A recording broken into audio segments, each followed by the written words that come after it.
Para sa inyo, ano ba yung mas maganda? Itong HD tempered glass for iPhone 17 Pro Max o itong frosted or itong matte finish na tempered glass? Same brand, Wiskin din. Tignan nyo naman ang difference nila. Isa, masyadong reflective. Yung isa naman is less reflective. So, ano ba yung mas maganda para sa inyo? Meron tayong mga bagong tempered glass from Wiskin at ikakabit natin siya dito sa iPhone 17 Pro Max. Susubukan natin yung matte finish nila na tempered glass plus yung HD. So, try natin siya ngayon. So, ito yung HD tempered glass natin from Wiskin at ito yung mga laman niya. So, meron tayong squeegee, meron tayong manual, how to install, at nandito yung kanyang loading tray na meron ng one piece na HD tempered glass. At dito naman sa frosted tempered glass ng Wiskin. So, ito yung package na guys. Meron tayo ditong tray or installation kit at nandito na nakalagay yung kanyang isang tempered glass. 2 pieces yung kinuha natin na frosted o yung matte finish at ito yung reserva niya. Meron na siyang panglinis, pang squeegee, panglinis at manual how to install. Okay, dito sa installation package natin, nandito lahat ng mga panlinis. So, buksan lang natin to. At nandito na yung ating mga dust absorber, wet wipes, pati yung microfiber cloth. So, ang gagawin nyo lang, wet wipes lang muna. Make sure na malinis yung ating cellphone.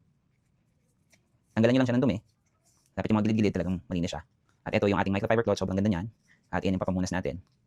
After natin mapunasan, gamitin natin ito ng dust absorber. So, didikit lang siya, lahat ng mga dust. Kunin lang natin gamit to. Pwede nyo na ilagay yung tempered glass. Yung tempered glass, naka-install na siya dito, guys. So, ang gagawin nyo lang is, kunin nyo to. Takpan nyo lang siya. Hilahin nyo na tong plastic pababa. Then, wait lang tayo ng konti habang lumalapat siya. Then, press nyo na siya pataas. Tempered glass. At ito na guys, yung ating frosted or yung matte finish. Ang ganda niya guys. So, sa HD tempered glass naman ng Wiskin, ganun rin. So, meron na tayo dito o yung mga cleaning tools natin. So, wala na tong tempered glass. Linisan nyo mabuti siya.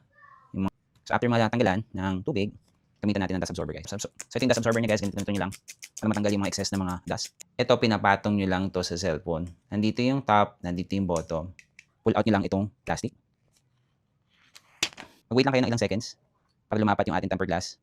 So, ilang segundo lang guys, tapos na kayo makapaglagay ng tempered glass. So, may mga bubbles pa yan. Tulak nyo lang ng ating squeegee. Matutulak nyo agad yan guys. Mawala na yan. So, guys, meron ka ng clear tempered glass ay yung iPhone 17 Pro Max. Compared dito sa ating frosted, yung clear dito at nandito naman yung frosted.